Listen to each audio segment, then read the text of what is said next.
ating pag-usapan ang mga bagong iconic bridges sa Pilipinas.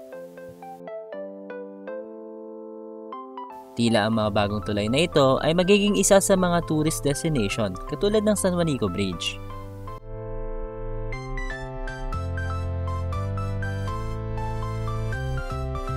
Bago tayo magsimula, huwag kalimutang mag-subscribe at i-like ang video.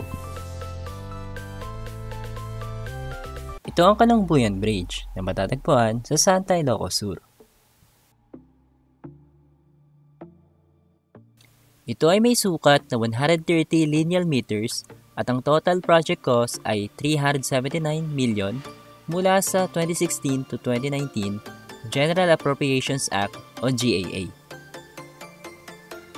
Ang Kalungbuyan Bridge ay magdurugtong sa 5 island barangays ng Rancho, Damay, Kalungbuyan, Uribe at Casiber.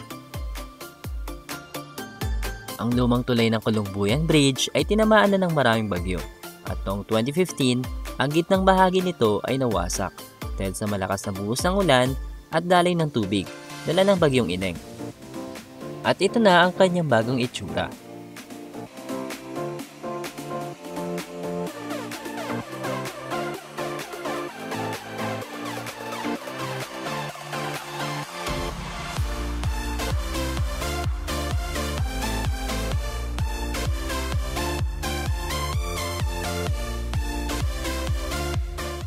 Ito ang Binondo Intramuros Bridge na matatagpuan sa Manila.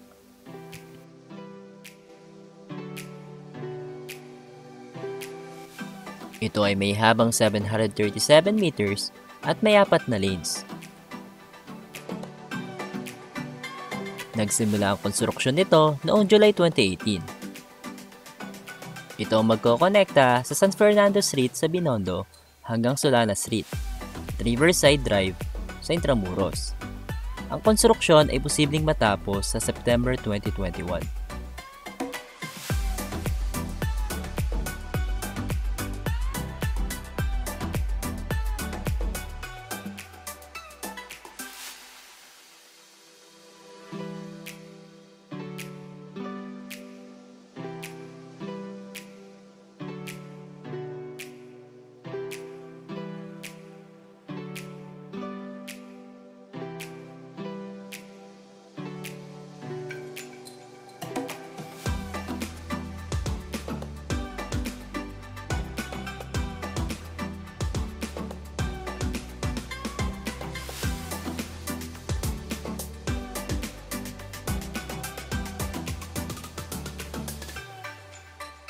Ito naman ay ang New Clarin Bridge na patatagpuan sa Laway, Bohol. Noong March 2018 na magsimula ang groundbreaking ceremony para sa konstruksyon ng bagong Clarin Bridge at ang budget na nakalaan para rito ay 445 million.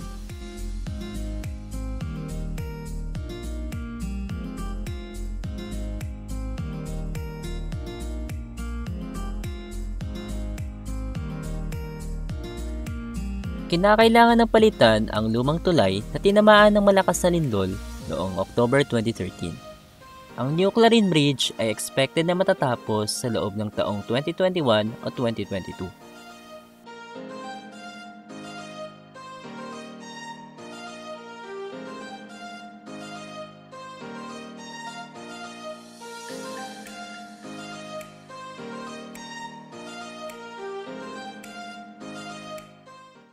Ito ay ang Jones Bridge na matatagpuan sa Manila.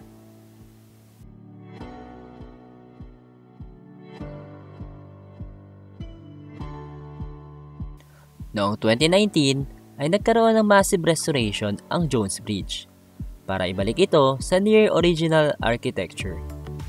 At sa loob ng ilang buwan ay muli itong binuksan sa publiko. Marami ang namangha sa malaking pagbabago ng tulay na ito at talaga namang dinarayo na ng mga turista.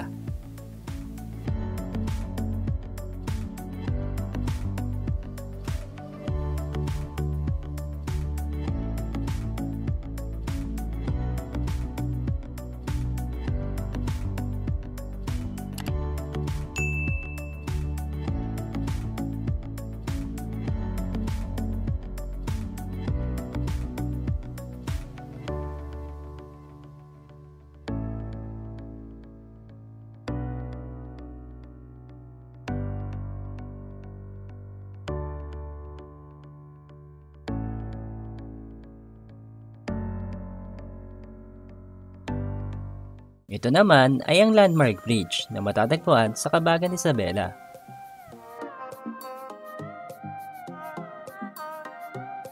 Ang tulay na ito ay may habang 720 lineal meters at ang budget para dito ay 639 million pesos. Ito ay tatawid sa Cagayan River at magkokonekta sa bayan ng Cabagan at Santa Maria. Ito ay posibleng matapos sa taong 2021.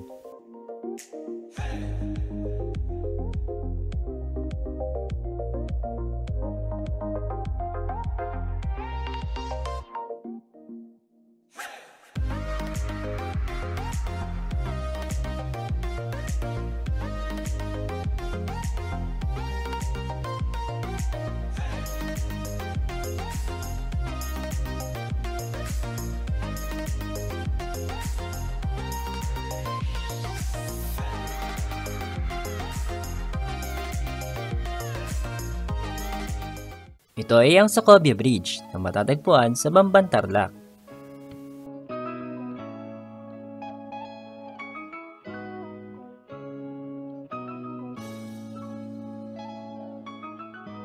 Ang tulay na ito ay may habang 894 meters at lapad na 29.5 meters. Ito rin ay may 6 lanes at 2 lanes para sa bisikleta at pedestrian. Ang Sacobia Bridge ay talaga namang kakaiba at pang world class na disenyo. Ang proyekto na ito ay natapos noong 2020.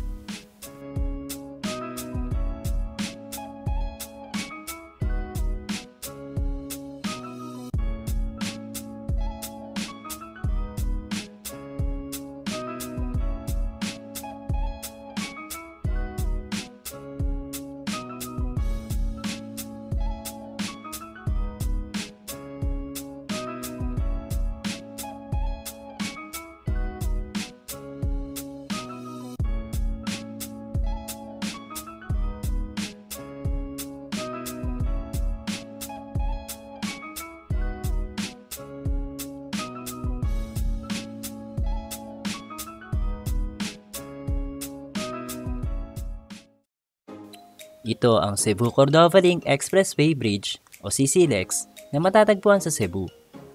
Ang tulay na ito ay magdurugtong sa Cebu City at bayan ng Cordova. Ang budget para rito ay 30 billion.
Enjoy ka sa topic natin ngayon. Don't forget to subscribe, i-share, at i-like ang video na ito.